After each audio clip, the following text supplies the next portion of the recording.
Challenge ಮಾಡಿದ್ರು ಅವ್ರಿಗೆ, ಮಲ್ಲಿಗೆ ಹೂವು ಮುಡ್ಕೊಂಡು ಹಣೆಗೆ ಅರಿಶಿಣ ಕುಂಕುಮ ಇಟ್ಕೊಂಡು ಬನ್ನಿ ಅಂತ. ಮಲ್ಲಿಗೆ ಹೂವು ಹಾಕ್ಕೊಂಡಿದ್ರು, ಇವತ್ತು ಅರಿಶಿಣ ಕುಂಕುಮ ಇಲ್ಲ, ಓಕೆ. ಬಂದರು, ತಾಯಿ ಚಾಮುಂಡಿಯ ಮುಂದೆ ಭಕ್ತಿ ಭಾವದಿಂದ ನಿಂತ್ಕೊಂಡ್ರು, ಮಂಗಳಾರತಿ ತಗೊಂಡ್ರು. ಪುರೋಹಿತರು ಬಂದು ಚಾಮುಂಡಿಗೆ ಏರಿಸಿದ ಮಾಲೆಯನ್ನು ಕೊಟ್ಟರು, ಸೀರೆಯನ್ನು ಕೊಟ್ಟರು, ಭಕ್ತಿಯಿಂದ ಸ್ವೀಕಾರ ಮಾಡಿದ್ರು ಅದನ್ನು. ನೀವು ಚಾಮುಂಡಿ ಬೆಟ್ಟಕ್ಕೆ ಹೋಗಿದರೆ ಹೋಗೋವಾಗಲೇ ಬಲಗಡೆ ಗಣೇಶ ಇದ್ದಾನೆ, ಗಣಪನಿಗೆ ನಮಸ್ಕಾರ ಮಾಡಿದ್ರು.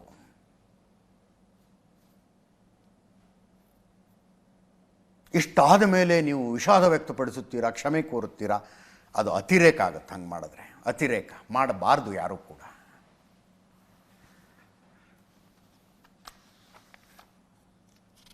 ವೇದಿಕೆ ಭಾಷಣದಲ್ಲೂ ಅಷ್ಟೇ ಅವ್ರು ಹೇಳಿದ್ರು, ನಾನು 100 ಕಡೆ ಪುಷ್ಪಾರ್ಚನೆ ಮಾಡಿದ್ದೀನಿ, ಜ್ಯೋತಿ ಬೆಳಗಿಸಿದ್ದೀನಿ.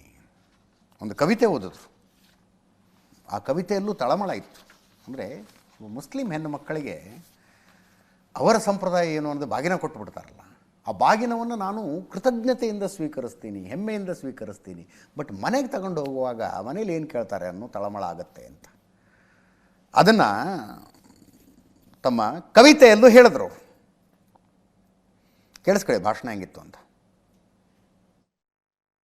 ಚಾಮುಂಡೇಶ್ವರಿ ದೇವಸ್ಥಾನಕ್ಕೆ ನನ್ನನ್ನು ಕರ್ಕೊಂಡು ಬರ್ತೀನಿ ಅಂತ ಹರಕೆ ಹೊತ್ತಿದ್ರು ನನ್ನ ಆಪ್ತ ಗೆಳತಿ. ಯಾಕೆ ನನಗೆ ಹೋಗಲಿಕ್ಕೆ ಸಾಧ್ಯ ಆಗಲಿಲ್ಲ ಕಾರಣಾಂತರಗಳಿಂದ.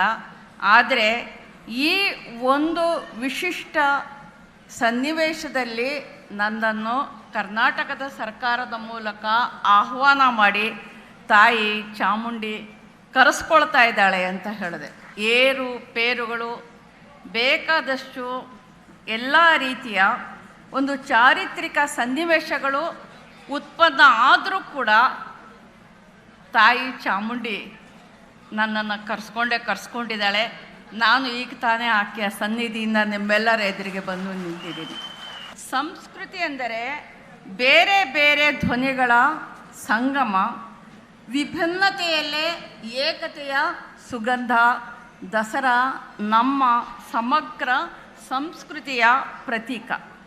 ನನ್ನ ಮಾವ ಮೈಸೂರು ಮಹಾರಾಜರ ಅಂಗರಕ್ಷಕ ಪಡೆಯ ಒಬ್ಬ ಸೈನಿಕರಾಗಿದ್ದರು. ಜಯಚಾಮರಾಜೇಂದ್ರ ಒಡೆಯರ್ರವರು ಮುಸ್ಲಿಮರನ್ನು ನಂಬಿ ಮುಸ್ಲಿಮರ ಬಗ್ಗೆ ಅನುಮಾನ ಪಡೆದೆ ತಮ್ಮ ಅಂಗರಕ್ಷಕ ಪಡೆಯ ಸದಸ್ಯರನ್ನಾಗಿ ಮಾಡಿಕೊಂಡು ಅವರ ಬಗ್ಗೆ ಭರವಸೆ ಇಟ್ಟಂತಹ ಪ್ರಸಂಗ ನನಗೆ ನಿಜವಾಗಿಯೂ ಬಹಳ ಹೆಮ್ಮೆ ತರುವಂಥದ್ದು, ಬಹಳ ಆಪ್ಯಾಯಮಾನವಾದದ್ದು.